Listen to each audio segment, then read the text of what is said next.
இன்றே டவுன்லோட் செய்து உங்கள் ஃபேவரட் ஷோக்களை என்ஜாய் பண்ணுங்க. இத இசைதான் பண்ண சொன்னாங்கன்னு அவங்க உங்ககிட்ட சொன்னாங்களா? ஆமா, நாங்க விசாரிச்ச உடனே அவங்க உங்களை தான் சொன்னாங்க. அப்படின்னா கண்டிப்பா ஸ்ரீஜா தான் இந்த டிராமாவை பண்ணிருக்கா. ஆனா அந்த ரவுடியை நான் பார்க்கவே இல்லையே. ஐடியா சார், ஒரே ஒரு நிமிஷம். நான் ஒரு சின்ன வேலை செய்ய போறேன். அந்த ரவுடிங்ல நீங்க இங்க கூட்டிட்டு வரணும்.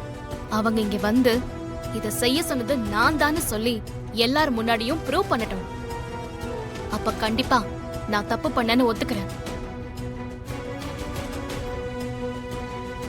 சரி மேடம், கூட்டு வர சொல்றேன். யோ சார், வெளியே இருக்கிறவங்க 2 பேரையும் கூட்டு வர.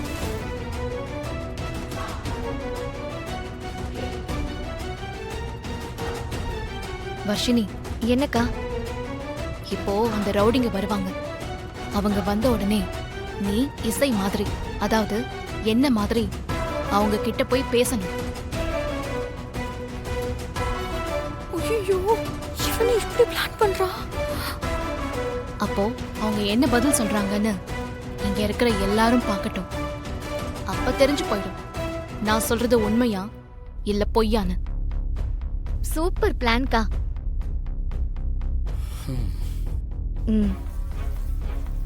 ஐயோ, இது நம்ம எதிர்பார்க்காத ட்விஸ்டா இருக்கே.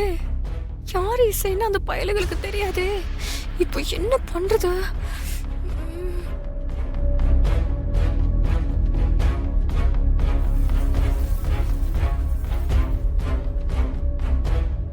உன்னை யாரு கடத்துனாங்கன்னு இப்ப தெரிஞ்சிரும்.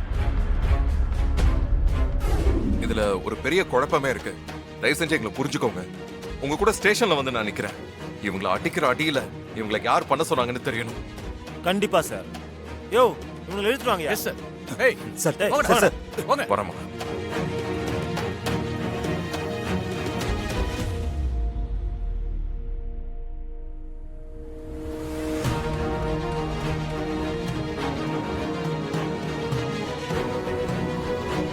பாத்தியா ஸ்ரீஜா, இசை இத செய்யல. இதுக்கு தான் எதுலயும் அவசரப்படாதன்னு சொல்றேன். நலங்கள்ல வந்து கலந்துகிட்டதுக்கு ரொம்ப சந்தோஷம். ஏதோ நடக்க கூடாத விஷயங்கள் எல்லாம் நடந்துடுச்சு. நீங்க எல்லாம் கிளம்புங்க. நன்றி. அண்ணி, என்ன நீ இப்படி சொல்றீங்க? அதான் ஸ்டேஜா வந்தாச்சுல்ல, ஸ்டேஜா உட்கார வச்சு நலங்கு வைக்கணும்ல. நல்ல நேரம் முடிஞ்சிருத்துமா. நலுங்கு வைக்க கூடாது. ஐயோ அண்ணி, என்ன நீ சொல்றாரு இவரு? வேணும்னா கல்யாண மண்டபத்துல வச்சு அப்பா பொண்ணுக்கு நலுங்கு வைக்கலாமே. அண்ணி, இவர் ஏதேதோ பேசுறாரு. சிந்தாமணி, பெரியவங்க சொல்றாங்கல்ல, அப்படியே பண்ணிடலாம். ரொம்ப நன்றி சாமி. நல்லதுமா, நல்லபடியா முடிஞ்சது. கிளம்புங்க. சந்தோஷம். எல்லாரும் கிளம்புங்க. ரொம்ப நன்றி. சமந்தி, நாளைக்கு 2 மருமகளுக்கும் தாலி எடுக்கணும். சரிங்க சம்பந்தி. ராகவ், நாளைக்கு அதுக்கு உண்டான ஏற்பாடெல்லாம் பாத்துருப்பா. சரிப்பா.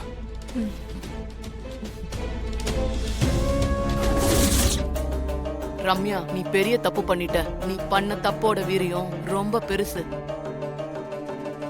ஒரு குடும்பத்தையும் ஒரு பொண்ணோட வாழ்க்கையையும் கெடுக்க பாத்திருக்க. மரியாதைய போய் மன்னிப்பு கேட்டு தவறுக்கு பிராயச்சித்தம் தேடு. இல்லனா உனக்கு கிடைக்க போற தண்டனை ரொம்ப கொடுமையானதா இருக்கும்.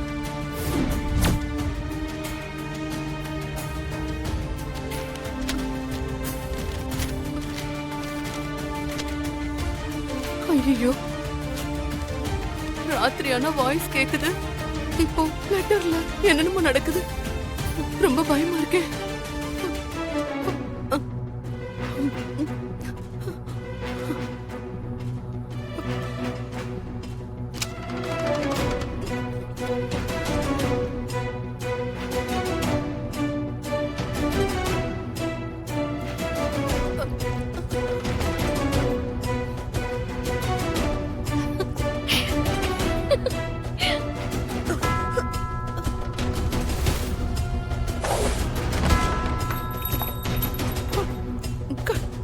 கடவுளே, என்ன காப்பாத்து.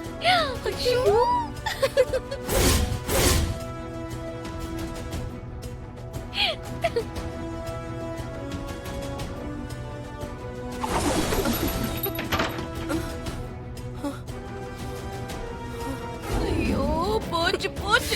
நம்ம ஒண்ணு நினைச்ச வேற ஒண்ணு நடக்குது. எல்லாமே சொதப்புது. ஐயோ, இப்ப இந்த ரவுடிங்ல போலீஸ் விசாரிச்சாங்கன்னா உண்மை தெரிஞ்சு போயிடும்ல. எஸ் ஸ்ரீஜா, இந்த சினிமால எல்லாம் வர மாதிரி அடிச்சு தானே விசாரிப்பாங்க. நீங்க வேற ஏங்க உளறிட்டு இருக்கீங்க? நானே டென்ஷன்ல இருக்கேன். ஐயோ, எப்படி கடத்துனீங்கன்னு போலீஸ் கேட்கும்போது சிந்தாமணி எங்களுக்கு கூட்டன்னு என் பேர் சொல்லிடுவாங்களே. ஐயோ, போலீஸ் என்னைய விசாரணைக்கு கூப்பிட போகுது. ஏய், என்னால போலீஸ் கிட்ட அடி வாங்க முடியாது. இப்ப என்ன பண்றது? பயமா இருக்கே. ஐயோ, சொல்லு சொல்லு சொல்றா சொல்ல போறீங்க இல்லையா சொல்றா சொல்றா சொல்றா அடி வாங்கியே சாவாதீங்க ஒழுங்கா சொல்லிடுங்க டேய் சொல்றா யாரா உங்களை பண்ண சொன்னது சொல்றா இல்ல தோலை உரிச்சிருவேன்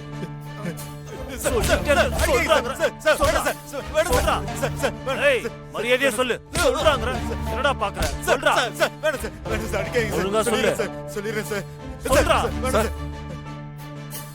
அவன்தான் அது யாருன்னு சொல்றானே கொஞ்சம் நிறுத்துங்க சார். ஏய் சொல்றியால வெளுத்து கட்டவா சொல்லு சொல்றா சொல்லிடுறேன் சார். சொல்லு சொல்லிடுறேன் சார். எங்க கிட்ட இத பண்ண சொன்னது 2 பேர் சார். அதுல ஒரு பொண்ணு பேரு என்ன சொல்றா அது அந்த பொண்ணு பேரு சொல்றா சொல்றா சொல்லிடுறேன் சார். சொல்லு சொல்றேன் சார். அந்த பொண்ணு பேர் என்ன அந்த பொண்ணு பேரு சார் சொல்றா சொல்லிடுறேன் சார். அந்த பொண்ணு பேரு நான் சொல்றேன். அந்த பொண்ணு யாருன்னு. ஒரு குடும்பத்தையும் ஒரு பொண்ணோட வாழ்க்கையும் கெடுக்க பாக்குற. மரியாதையா அந்த குடும்பத்துக்கிட்ட போய் மன்னிப்பு கேளு. இல்லனா உனக்கு பெரிய தண்டனை இருக்கு. அப்படி இப்படின்னு ஏதோ மிரட்டி எழுதி இருந்தது. என்னடி சொல்ற? யார் இப்படி மிரட்டிட்டு இருக்கா? யார் அனுப்பியிருக்காங்கன்னு அட்ரஸ் பாத்தியா? இல்ல, அதுல எதுவும் சென்ட் அட்ரஸ்லாம் இல்ல. யாரா இருக்கும்னு யோசிச்சு நைட் எல்லாம் என்னால தூங்கவே முடியல. எனக்கு என்னமோ ரொம்ப பயமா இருக்கு. யாரா இருக்கும்? ஒரு பொண்ணோட வாழ்க்கை, ஒரு குடும்பத்தோட வாழ்க்கைன்னு எழுதி இருக்குல்ல, அது கண்டிப்பா அந்த இசையோட டிராமாவா தான் இருக்கும். இல்ல ஸ்ரீஜா, எனக்கு பயமா இருக்கு. நான் ஏதோ நீ என் ஃப்ரெண்டு விஷால லவ் பண்றேன்னு நீ பண்ற தப்புக்கெல்லாம் உடஞ்சு இறந்துட்டேன். ஆனா இப்ப எனக்கு ரொம்ப மன உளைச்சலா இருக்கு. ஏய், இத பாரு, லெட்டர் வந்ததை பார்த்து பயப்படாத. இதெல்லாம் போட்டு உன் மனசை குழப்பிக்காத. இல்லடி, பேசிக்காவே நான் சாமிக்கெல்லாம் பயப்படுறவ, பாவம் புண்ணியம்லாம் பாக்குறவ. என் வீட்டு தேடிதானே லெட்டர் வருது. பெரிய தப்பு பண்ணிட்ட, குடும்பத்தை கெடுத்துட்ட, பெரிய தண்டனை இருக்கு. இந்த வரியெல்லாம் திரும்ப திரும்ப என் மண்டக்குள்ள ஓடிக்கிட்டே இருக்கு. எனக்கு வெளியே வரவே பயமா இருக்குடி. இதோ பாரு, உனக்கு என்னால எந்த பிரச்சனையும் வராது. எல்லாத்தையும் நான் பாத்துக்கிறேன். இன்னும் ஒரே ஒரு நாள் தாண்டி இருக்கு. சுபத்ரா அத்தை தாலி எடுக்கணும்னு சொல்லிருக்காங்க. நாளைக்கு என் கல்யாணம். அது வரைக்கும் வாயை மூடிக்கிட்டு இரு.